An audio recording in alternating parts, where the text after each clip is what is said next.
નમસ્કાર, આપ જોઈ રહ્યા છો સ્પાર્ક ટુડે ન્યૂઝ। દાહોદ નજીકથી નેશનલ હાઈવે પસાર થાય છે, જ્યાં અકસ્માતો નિવારવા બાલાજી હોટલ ખાતે મહત્વની બેઠક યોજાઈ। દાહોદ નજીકથી પસાર થતા નેશનલ હાઈવે પર અવારનવાર સર્જાતા જીવલેણ અને ગંભીર અકસ્માતોની ઘટનાઓને રોકવા માટે સ્થાનિક આગેવાનો અને સ્થાનિક વહીવટીતંત્ર એક્શન મોડમાં આવ્યું છે। હાઈવે પર વાહન ચાલકો અને તે હાઈવે પરથી પસાર થતા આસપાસના વિસ્તારના લોકોની સુરક્ષા સુનિશ્ચિત કરવા માટે અને બ્લેક સ્પોટ્સના કાયમી નિકાલ માટે બાલાજી હોટલ ખાતે ઉચ્ચ સ્તરીય બેઠકનું આયોજન કરવામાં આવ્યું।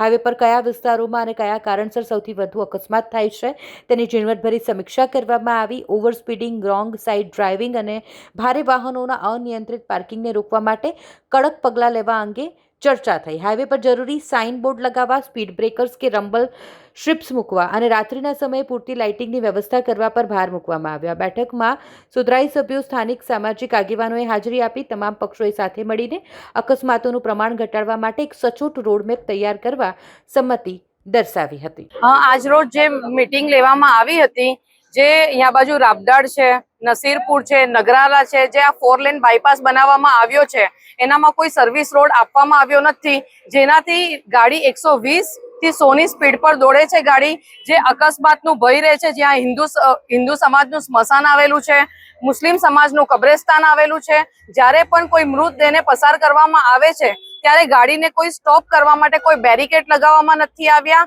યા તો કોઈ ફૂટ બ્રિજ બનાવવામાં નથી આવ્યો, જેથી લોકોની ગાડી સ્ટોપ કરવામાં આવે ને મૃતદેહને નિકાલવામાં આવે। અહીંયા વારંવાર કેટલાય અકસ્માત થઈ રહ્યા છે।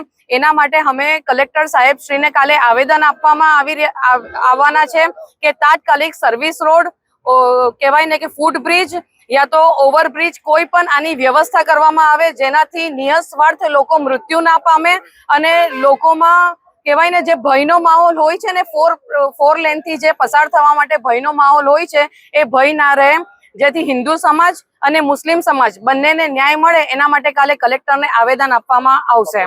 Thank you. આજ રોજ હોટલ બાલાજીની ઉપર સર્વ સમાજના લોકો ભેગા થઈ અને બાયપાસ ઉપર થતા અકસ્માત અને જાનહાનિ જે થાય છે તેને વિચારવા માટે કે ભાઈ આ જાનહાનિ ન થાય તેના માટે એક મિટિંગ રાખવામાં આવી હતી, જેની અંદર બધી જ સમાજના લોકો અને નેશનલ હાઈવેને લગતા જે વિસ્તારો છે તે વિસ્તારની આસપાસમાં જે રહેતા જે માણસો, તેમના વડીલો, આગેવાનો, તે બધા તેના અંદર હાજર રહ્યા હતા અને પોતાના જે સમસ્યાઓ છે તેની અંદર મૂકી હતી અને તેનો સમાધાન લાવવા માટે વિચારણા કરવામાં આવી અને આગળ આપણે કોની સામે રજૂઆત કરવાની છે તે વિષય પણ ચર્ચાનો વિષય રહ્યો અને આખી આ મિટિંગ બહુ સફળ રહી। તેના પછી જે તે વિભાગ, જે આપણો નેશનલ હાઈવેનો જે કાર્યકર્તાઓનો જે વિભાગ જે છે તેઓ તરફથી અમને એટલો સાથ અને સહકાર આપવામાં આવ્યો કે તત્કાલ ધોરણે આ રોડની ઉપર સ્પીડથી ચાલતી ગાડીઓને સ્પીડ એમની ઘટાડવા માટે અમને બેરિકેડ લગાડી અને તે સુવિધા પણ તત્કાલમાં ઉપલબ્ધ કરી આપી। તે બદલ હું હાઈવેના કાર્યકર્તાઓના બી હું બહુ આભારી શુક્રિયા અદા કરું છું અને અમારી આ મિટિંગ સફળ બનાવી બધાએ મળીને, તે માટે સૌ અહીંયાના રહેવાસીઓનો બી હું બહુ આભાર વ્યક્ત કરું છું।